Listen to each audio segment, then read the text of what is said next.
Free your mind. You are listening to In Harder Style. Salut la communauté, c'est Nox sur In Harder Style et je suis accompagné d'Emile. Donc du coup c'est une chance pour nous et pour vous en fait d'avoir un autre angle de vue sur encore une fois ce que c'est qu'un festival et tout ce que ça représente. Et donc je trouvais ça intéressant de l'avoir en interview pour un peu parler de tout ça. Donc déjà Emile, est-ce que tu peux te présenter sur qui tu es, d'où tu viens et ton rôle dans un festival, s'il te plaît? Alors je m'appelle Emile, j'ai 30 ans, je viens du nord de la France, du coin de Lille. Et je m'occupe de la partie technique de festivals, de scène sur des festivals. Souvent plus spécialement tout ce qui est effets spéciaux, laser, flammes, CO2, ce genre de choses là. Et ici je m'occupe de la production avec Joachim et l'équipe qui est autour de lui, de la Red Stage, la Art Stage, aujourd'hui le samedi et demain Orange sera trans. Et ouais, c'est ça ma mission ici, c'est pour ça que je suis là. Donc du coup ton rôle c'est de savoir placer, ou je vulgarise, tu me dis si je me trompe, ton rôle c'est de savoir placer en fait les shows, les lumières, les structures par rapport à la musique, à ce qui est demandé. Exactement, en fait on part d'une page blanche et on dit ok, il faut qu'on fasse une scène, et une scène c'est une quantité d'éléments importante. Ça peut aller de la structure, la lumière, ça va être le bar, ça va être les toilettes, la sécurité des gens, tous ces éléments-là. Et on dit ok, on construit, on part d'une base et petit à petit avec toutes les équipes on va décider ok, on va faire ça en effets spéciaux, on va faire ça en lumière, on veut de la vidéo, on va mettre un mur à LED. Les artistes ok, ils veulent quoi, ils ont besoin de quoi, chaque artiste a des demandes spécifiques. Aujourd'hui on est plutôt en mode DJ, donc c'est un plateau relativement simple. Alors je sais qu'en discutant avec Joachim Garraud, on sait qu'aussi le lieu peut demander aussi des formes techniques. Par exemple ici on est dans un parc, et apparemment il faut faire vachement attention aux arbres. On a des contraintes sur le terrain, par exemple c'est des bêtises mais les passages de câbles on peut pas creuser. Beaucoup de festivals vous allez creuser une tranchée, on va passer les câbles dedans, et ici on peut pas le faire. Et c'est toutes des petites infos comme ça qui font qu'on crée quelque chose d'unique à chaque fois. Et puis le côté créatif, évidemment après en lumière, en effet de quel rendu on souhaite. Et en plus ici on joue plusieurs styles sur la même scène, donc on démonte pas demain, donc on va jouer trans demain sur le même kit, donc il faut un kit qui s'adapte à tout. Exact. Et c'est ça. Ici, pour ceux qui ne le savent pas, donc là on est à l'Electric Park Festival, donc sur l'île des impressionnistes dans le 78. Pour un événement comme celui-ci, est-ce que tu peux nous dire en termes de travail, combien de temps il t'a fallu pour imaginer, structurer la RAID, si je ne me trompe pas, et combien de temps de montage et de démontage, quelles sont les difficultés, etc. rencontrées? Alors ici il faut compter, en fait l'édition là on finit dimanche soir à 21h, ça c'est pour le public. Nous forcément il y a 1 ou 2 journées de démontage qui va s'enchaîner derrière, qui va commencer à partir de ce moment là. Et en fait la production de l'année prochaine va commencer tout de suite après. Ça va être très intense les deux premières semaines parce qu'on va réfléchir à toutes les problématiques. Ah ok, ça il s'est passé ça, il s'est passé ça. Et c'est important de dégrossir ça tout de suite. Et après ça va être calme pendant quelques mois. Et puis 3 ou 4 mois avant la prochaine édition, on se remettra au travail. Et on va dire que 2 semaines avant, c'est là où ça devient intense. C'est là où on commence à dire ok, maintenant ça arrive et il faut se préparer. Et sur site, pour donner une idée, moi je suis arrivé mercredi et on est samedi. Et on a ouvert ce matin à 11h. Donc il faut, moi j'ai 4 jours de montage pour ma partie à moi, mais sachant qu'il y a déjà des gens qui sont ici depuis plus d'une semaine à préparer le site pour accueillir le public de façon... Donc je vais encore vulgariser, vous vous rendez compte que pour un jour, là c'est 2 jours de festival mais très longtemps, Electric Park était un jour, vous vous rendez compte que pour un jour de festival, il y a quasiment 1 an de réflexion, il y a quasiment 2 semaines de rush, quasiment 4 jours de montage. Faut se l'imaginer tout ça parce qu'à chaque fois on voit les scènes, on arrive, il y a les DJ, on est content, on a les after movies, mais il y a vraiment du travail derrière et c'est important de le préciser. Est-ce que tu peux nous dire quelle est la particularité de ce festival, quelle est ta principale difficulté pour une scène dans ce festival et voilà. En vrai c'est un événement qui m'a... Il n'y a pas de difficulté principale. C'est quelque chose qui me tient vraiment à cœur ici de le faire parce que j'ai plaisir à pouvoir faire de la musique. Il y a quelque chose de particulier ici? Non, il n'y a pas...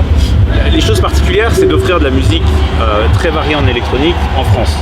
C'est quelque chose où on a toujours eu, ça s'améliore avec le temps. J'espère qu'Electric Park contribue à ça. Mais l'image de la musique électronique en France s'améliore, quoi qu'il en soit, depuis une dizaine d'années. On est passé à quelque chose qui était très mal vu, très underground. Il y a qu'à voir, là on a une scène complètement hard. Tout à fait. Et ça, c'est quelque chose qui, il y a 10 ans, ça aurait été inimaginable. Clairement. Moi, j'ai commencé à faire des choses des soirées qui s'appelaient Art Concept à l'époque, Oui. et des choses comme ça. J'y étais. On parle de quelque chose Ouais. où je commençais à faire la technique. Au Doc déjà. Eiffel, au Doc Eiffel. Tout à fait, c'était au Doc Eiffel. Pas les poils, pas la. Non, la première c'était Red Light. Tout à fait, c'était Red Light et après Doc Eiffel. C'est là que je vois que je suis vieux. Ça, on est tous vieux. Et on partait vraiment sur des petites scènes, c'était très dark, très underground, Ouais, c'est pas vrai. connu.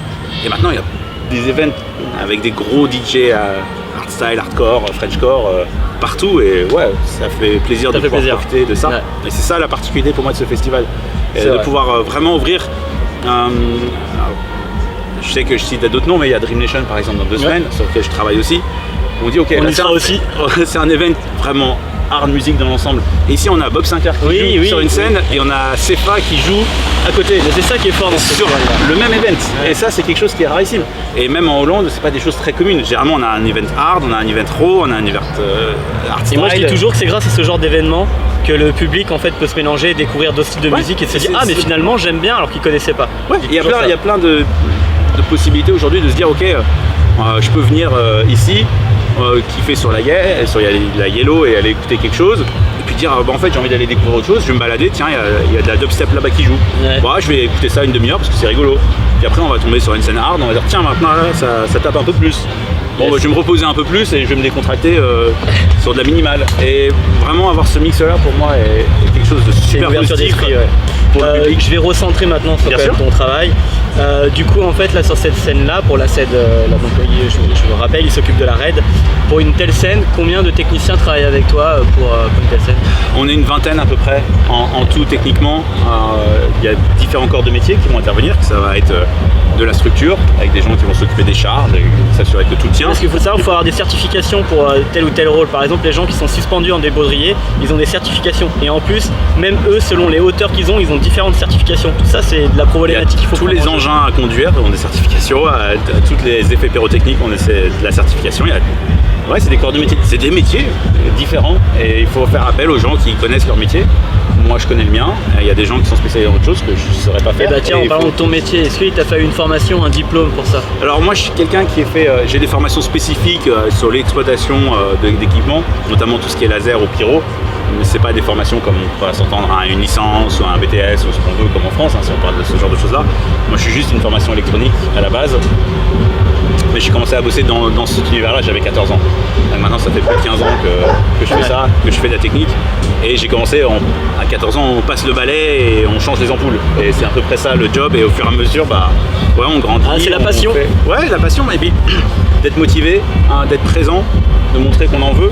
Et à partir de là, on va faire des choses chouettes et garder toujours le côté positif. Et vraiment, j'ai pas de problème à le dire aux jeunes et aux gens qui disent tiens, j'aimerais bien faire ça. Il y a des difficultés, Il faut tenir. pas avoir peur de travailler, faut pas avoir peur des fois de se mouiller. Il y a des moments qui sont pas fun. Il y a des moments quand on démonte un festival qui est 7h du matin, tout le monde est content de rentrer. Nous on a encore 5, 6, 7, 8 heures de travail derrière. Bah des voilà, fois c'est il ma pleut. prochaine question, c'était du coup, nous quand on s'en va, combien d'heures de travail il y a après quoi? Donc là tu viens de le dire, 7-8 heures. Ça va être des quarts en fait. À partir du moment où l'event se finit, on va démonter au fur et à mesure tous les éléments. Tout ce qu'on a mis une semaine à C'est vrai monter. que ça doit pas être la même énergie parce que quand tu montes ton truc, t'as une énergie folle et quand tu démontes, ça demande. En fait, ça demande. je pense que quand ça fait une semaine que tu dors 2 ou 3 heures par nuit, que tu es loin de chez toi, tu sais, il y a un moment où tu dis allez, vas-y, on range tout dans le camion et on rentre à la maison. Parce que D'accord. il y a quand même un plaisir à dire ce qu'on veut, mais quand on dit on dort jamais aussi bien que chez soi, quand on est en tournée, en festival, c'est vraiment des choses auxquelles Je comprends. on va tous s'accorder. Et du coup, pour terminer sur une note positive, quelle est ta plus grande satisfaction dans ce corps de métier, dans ce que tu fais?